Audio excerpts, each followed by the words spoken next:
5%. It sounds too small to rewrite human history, yet large enough to expose a population that vanished before anyone could record its name. When researchers examined the genomes of the Ayta Magbukon, an indigenous community from the Bataan Peninsula of the Philippines, they found the strongest Denisovan signal measured in any living population studied so far. The result was roughly 30 to 40% higher than the level detected in Papuans and Aboriginal Australians. In practical terms, estimates place the archaic contribution near 5% of the genome. But the headline needs one immediate correction: that DNA is not alien, and it is not literally non-human. Denisovans were an archaic human population, close relatives with whom the ancestors of living people had children. The real mystery is far more powerful. How did the greatest surviving Denisovan legacy end up inside a small community on a Philippine mountain, thousands of kilometers from the Siberian cave that first revealed the Denisovans to science? For years, the map seemed to make no sense. The first confirmed Denisovan remains came from a cave in the Altai Mountains of Siberia. Later evidence connected Denisovan-related people to the Tibetan Plateau. Yet the strongest genetic trace was not found near either location. It appeared much farther south, in an island chain separated from mainland Asia by water. That discovery forced researchers to consider a startling possibility.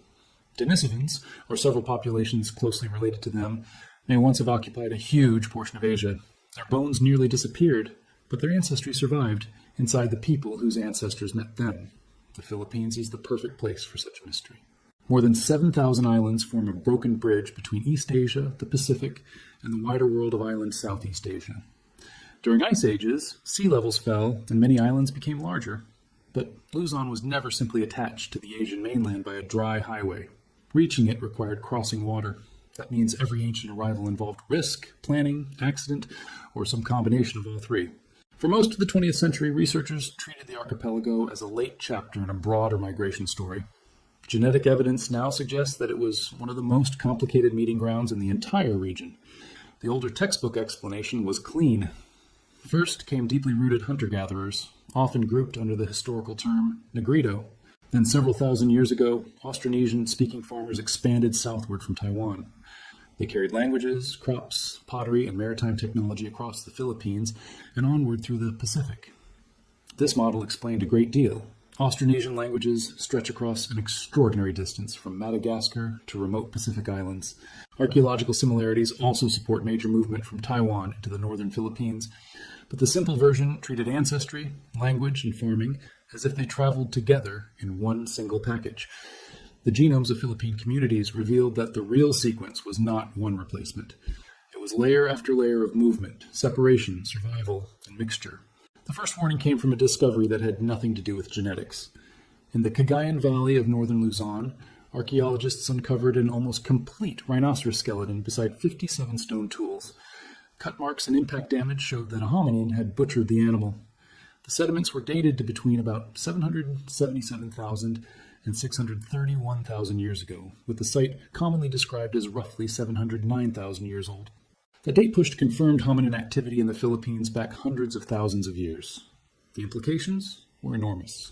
Homo sapiens did not yet exist. Whoever made those tools belonged to another branch of the human family. Researchers cannot identify the tool makers from the remains at Kalinga, because no hominin skeleton was recovered with the rhinoceros.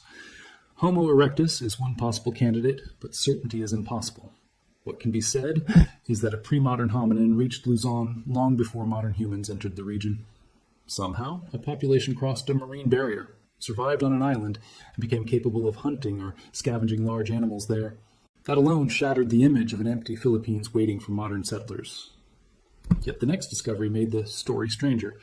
In Calao Cave, also on Luzon, researchers recovered teeth and fragments from hands, feet, and a thigh bone. Some remains dated to at least about 50,000 years ago, while an earlier foot bone from the cave had been dated to around 67,000 years ago.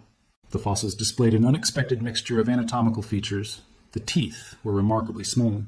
Certain hand and foot bones preserved shapes that looked more primitive than those of modern humans. The combination did not fit Homo sapiens, Neanderthals, Denisovans, or known Homo erectus fossils. In 2019, the researchers named a new species, Homo luzonensis. The announcement placed Luzon beside Flores in Indonesia, where Homo floresiensis had already shown that long isolation on islands could produce unusual evolutionary paths. Homo luzonensis was not described from a complete skeleton.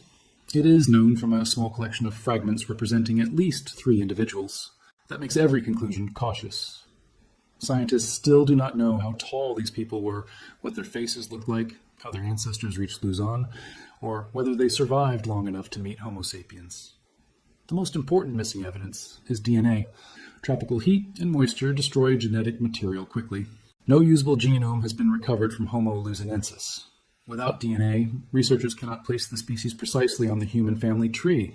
They cannot test whether it was descended from Homo erectus, related to Homo floresiensis, connected to Denisovans, or shaped by another ancient migration altogether. The fossils prove that a distinctive hominin lived on Luzon. They do not reveal whether that population contributed ancestry to anyone alive today. That distinction matters because the Denisovan signal in Ayta communities is real, while any direct connection to Homo luzonensis remains speculation. The 2 discoveries point toward the same island world, but they do not yet join into one confirmed story. It is tempting to imagine that the mysterious fossils belong to the same archaic population that mixed with the ancestors of Philippine Negritos. Science has not established that. The responsible conclusion is more suspenseful. At least one archaic population occupied Luzon, and living genomes suggest that modern human ancestors encountered a Denisovan-related population somewhere in island Southeast Asia. Whether those populations were the same remains one of the greatest unanswered questions in the region. The genetic breakthrough came from an unusually broad project. Researchers analyzed about 2-3 million genetic markers from 118 ethnic groups in the Philippines, including 25 self-identified Negrito populations. The scale mattered. A sample drawn only from major cities would have flattened the country into one average profile and hidden much of its history. Instead, the study included communities from northern Luzon, the Cordillera Highlands, Mindanao, Palawan, and the Sulu Archipelago. It treated the Philippines not as a single genetic block, but as an archipelago of populations with different experiences. The result was a population history built from at least 5 major migration waves during the last 50,000 years. That number did not mean 5 perfectly separate invasions. Real migrations overlap, split, reconnect, and leave descendants in unequal proportions. But the model showed clearly that the familiar 2-layer story was insufficient. The ancestors of present Philippine communities arrived through different routes and at very different times, long before the best-known Austronesian expansion. The earliest major layer in the study involved ancestors of Philippine Negrito populations. These communities are not one identical people. They include many distinct groups with their own languages, territories, and histories. Genetic modeling indicated deep connections with the wider Australasian branch that also contributed ancestry to Papuans and Aboriginal Australians. Northern and southern Negrito-related lineages separated early and followed different demographic paths. Their presence preserves evidence of some of the earliest modern human movements through island Southeast Asia. Researchers estimated that the lineage leading to northern Negrito groups separated from the ancestors of Papuans and Aboriginal Australians tens of thousands of years ago, around the period when modern humans were spreading through southern Asia toward Sahel. A southern Negrito-related branch followed its own history. Exact dates depend on the models, mutation rates, and populations used for comparison, so they should not be treated like calendar appointments. The larger conclusion is secure. These ancestries entered the Philippine story many thousands of years before farming, before Austronesian languages reached their present distribution, and before any written history in the region. Imagine the coastline they encountered. Sea levels were lower, islands were larger, and exposed shelves changed the distances between land masses. Even so, reaching the Philippines required maritime crossings. The travelers did not need ships in the modern sense. Simple watercraft, rafting, island hopping, or accidental drift may all have played roles, but repeated settlement demanded more than a single accident. People needed enough survivors, social cooperation, and knowledge to establish communities in unfamiliar. Those early settlers entered a world that may still have contained other human populations. The Kalinga toolmakers had existed much earlier. Homo luzonensis survived into the late Pleistocene. Denisovan-related, people were somewhere within the broader Asian landscape. Modern humans moving through the islands may not have entered an empty environment. They may have encountered groups whose ancestors had already adapted to the region for tens or hundreds of thousands of years. The next layers in the genetic model were equally surprising because they did not fit the idea that East Asian ancestry arrived only with farmers from Taiwan. The study identified ancestry connected to the forebears of several populations in the southern Philippines, including Manobo and Sama-related groups, with divergence estimates reaching back around 15,000 years. These movements happened long before the classic Austronesian farming expansion. They showed that populations carrying East Asian-related ancestry were entering or forming within the archipelago from more than one direction. The Sama story was especially revealing. Sama communities are famous for maritime traditions across the Sulu archipelago and nearby seas. Their genomes preserved connections with populations from mainland Southeast Asia, including Austroasiatic-related ancestry. That pattern pointed toward contact or migration through southern routes, not simply a movement descending from Taiwan.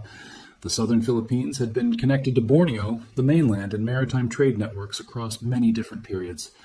Genetics preserved journeys that left little obvious archaeological record. The Manobo-related signal added another layer. Communities across Mindanao carry diverse histories, and no single model can reduce them to one migration. Yet, the evidence showed ancestry that diverged well before Austronesian farmers transformed the linguistic landscape. This means that some people in the Philippines already carried East Asian-related genetic components, thousands of years before rice farming became important there. Later arrivals did not introduce every element from nothing. They entered an archipelago whose population structure was already complex. Then the Cordillerans changed the argument again. The Cordillera mountain region of northern Luzon is home to groups such as the Bontoc, Kankane, Ibaloy, and Ifugao. Their languages are Austronesian, and their landscapes include famous rice terraces.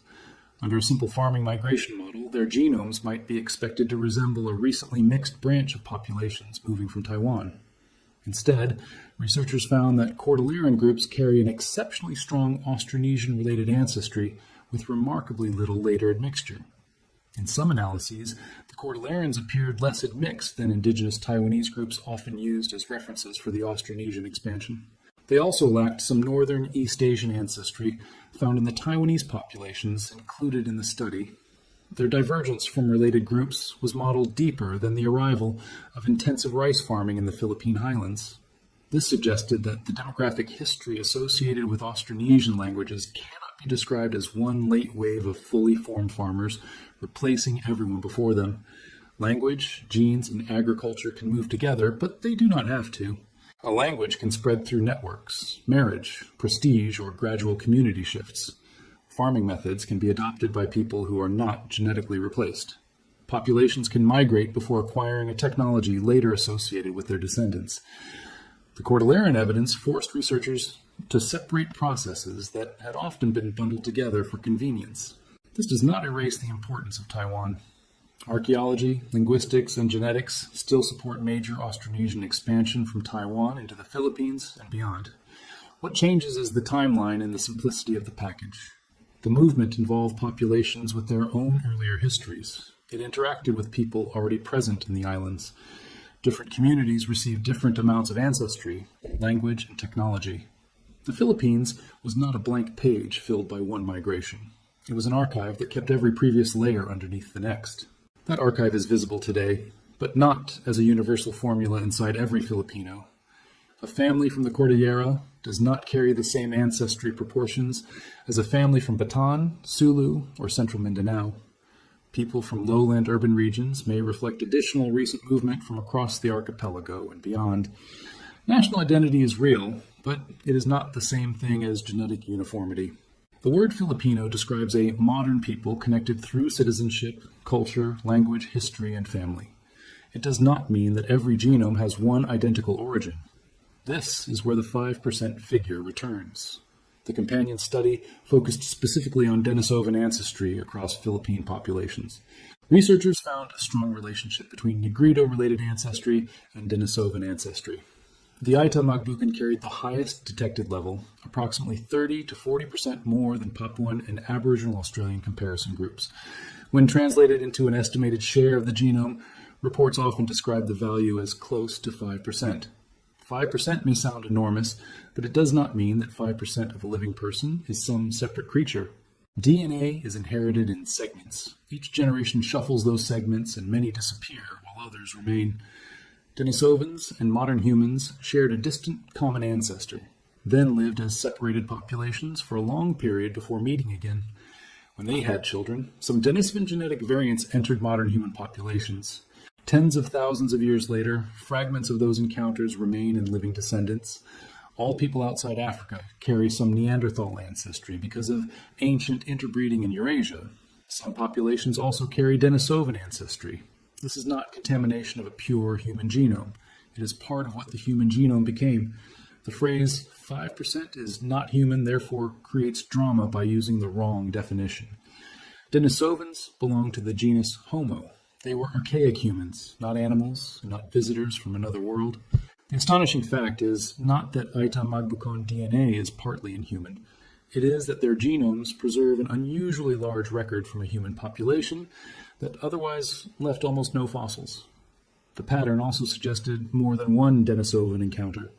Papuan-related populations and Philippine Negrito groups did not fit neatly into a model based on a single admixture event, followed by different amounts of later dilution. Researchers tested demographic scenarios and found support for a separate pulse of Denisovan-related ancestry into the ancestors of Philippine Negritos. In simple terms, the ancestors of Papuans and the ancestors of Ayta groups may have met different Denisovan populations or related populations in different places. This possibility transforms the map of Denisovan history. For years, Denisovans were represented physically by a tiny collection of remains from Denisova Cave. Genetic evidence then revealed that their ancestry was widespread among living populations far from Siberia. A jawbone from the Tibetan Plateau expanded the known geographic range. The Philippine findings pushed the inferred story deep into island Southeast Asia. Denisovans were probably not one small population isolated in one cold cave. The name may cover a network of related groups spread across enormous distances. That network could have been genetically diverse. The difference between Denisovan ancestry in East Asian, Papuan, and Philippine populations may reflect encounters with separate branches. Some Denisovan-related groups may have adapted to high plateaus, others to temperate forests, and others to tropical islands or nearby mainland regions. Their fossil record is too incomplete to show the full range. Living DNA is doing what archaeology cannot yet do, revealing populations whose bones have not been found. The timing remains difficult. Genetic models can estimate when lineages separated and when mixture probably occurred, but uncertainty is unavoidable. No ancient Philippine genome has yet provided a direct snapshot of the relevant encounter. The strongest evidence comes from modern genomes and their patterns of shared variants. Researchers can compare segment lengths, ancestry correlations, and demographic simulations. They can reject some histories and favor others. They cannot identify the exact beach, valley, or generation where modern humans and Denisovan-related people met. This is why Homo luzonensis stays at the edge of the mystery. The fossils show that a distinctive archaic human survived on Luzon around the time modern humans were entering the wider region. The genetic evidence indicates a separate Denisovan-related contribution to Philippine Negrito ancestry. It is possible that Homo luzonensis was related to that archaic source. It is also possible that the true Denisovan-related population lived elsewhere and left no known bones. Similar geography and overlapping timelines create a hypothesis, not a conclusion. If DNA is ever recovered from Homo luzonensis, it could answer the question immediately. A genome might reveal a Denisovan relationship, connection to Homo erectus, a branch closer to Homo floresiensis, or a lineage no one has modeled. Yet the tropical environment makes that breakthrough unlikely with current methods. Proteins preserved in teeth or bone may eventually offer another route, as they have for other ancient remains. Until then, the species remains physically real but genetically silent. The silence makes living communities even more important to the research, but it also creates ethical responsibility. Indigenous DNA is not simply a scientific resource waiting to be taken. Communities have rights over participation, consent, interpretation, and the return of results. Genetic findings can be misused to label people as primitive, isolated, or less modern. Nothing in the Ayta Magbukon results supports those ideas. Their ancestry has evolved for the same amount of time as everyone else's. A high Denisovan percentage reflects population history and relative isolation, not a lower position on an evolutionary ladder. Nor should deep ancestry be confused with cultural purity. Ayta communities have their own changing histories, relationships, and modern experiences. They are not frozen survivors from the Stone Age. Genes can preserve old population signals while cultures adapt, borrow, resist, and transform. The people carrying the highest Denisovan Ancestry are living communities facing present concerns, including land pressure and environmental disruption. Their value does not come from being genetic museums. The research matters because it reveals a chapter of shared human history, not because it turns anyone into an exhibit. The study also found that centuries of Spanish colonial rule left a more limited genetic impact across the sampled populations than many people might assume. Colonial power transformed religion, names, administration, language, and social structure. But cultural domination does not always produce population replacement. European ancestry was uneven and generally low in the broad indigenous dataset. The genetic foundations of most sampled communities were laid down thousands of years before the colonial period. That contrast is important. Written histories of the Philippines often begin with trade states, Spanish arrival, conversion, resistance, and later political transformation. Those events shaped the country profoundly. Genetics does not replace that history. It opens a deeper timeline beneath it. The oldest ancestry layers were formed when coastlines were different, when extinct hominins still lived in Asia, and when small groups crossed waters without maps. Additional traces point toward later South Asian contact among some maritime communities, consistent with the long reach of Indian Ocean commerce in Southeast Asian trading states. Chinese, mainland Southeast Asian, European, and other ancestries entered different Philippine populations in different periods. Each connection added to the pattern without erasing the older foundations. The archipelago became a meeting place repeatedly, not once. That is why a single origin story fails. Filipinos do not descend from one ancient tribe. The population history includes early Australasian-related settlers, separate Negrito lineages, southern movements connected with Manobo and Sama histories, Austronesian-related expansion, and later regional and global contact. Some groups remained relatively isolated. Others mixed extensively. The result is a national population with extraordinary internal diversity. The deepest lesson concerns survival. Populations can disappear from the fossil record while continuing inside living genomes. Denisovan bones are scarce, yet Denisovan ancestry survives in millions of people. The Kalinga toolmakers left no confirmed skeleton, but their work remains on rhinoceros bones. Homo luzonensis left a few teeth and limb fragments, enough to prove a species existed, but not enough to reveal its fate. Ancient history is not empty when evidence is missing. It is simply harder to see. The Ayta Magbukon result turned that invisible past into something measurable. Their genomes preserve more Denisovan ancestry than any other living population yet tested, not because their ancestors stood outside humanity, but because they were part of a remarkable human encounter. Modern humans moving through island Southeast Asia met archaic relatives whose population had already developed its own long history. Children were born, communities continued. Most evidence of the Denisovan side vanished, but inheritance carried fragments forward. Imagine how many generations separate that meeting from the present. A child inherits about half of each parent's DNA, but not a perfectly preserved half. Recombination breaks ancestry into smaller pieces. Over thousands of generations, most individual segments disappear. The pieces that survive become scattered across descendants. Detecting them requires comparison with the limited Denisovan genomes scientists possess. That a signal near 5% remains in Ayta Magbukon genomes after so much time suggests both a substantial ancient contribution and later population history that did not dilute it as heavily as elsewhere. It does not mean every Ayta Magbukon individual has exactly the same percentage. Population estimates summarize a variation among people and depend on analytical methods. New Denisovan reference genomes, or better demographic models, could change the precise number. The ranking and broad conclusion are stronger than the decimal. Ayta Magbukon carry an exceptionally high Denisovan legacy, and that legacy supports an independent archaic mixture event in the Philippines or nearby island Southeast Asia. The story therefore begins with 5%, but it cannot end there. Behind the percentage are at least 700,000 years of hominin activity, a newly recognized human species, multiple modern migration waves, and separate archaic encounters. The genetic history of the Philippines is not a footnote to Taiwan, China, or the Pacific. It is central to understanding how human populations moved through Asia and how different human groups met. Future discoveries could overturn the picture again. Better techniques may recover proteins from Homo luzonensis. New caves may contain Denisovan-related remains farther south. Ancient DNA might survive in a protected tooth from a Philippine burial. More community-led genetic studies could reveal lineages missed by the first surveys. Every new sample has the potential to separate one migration from another or expose an ancestry no current model includes. But the next breakthrough will also need better language.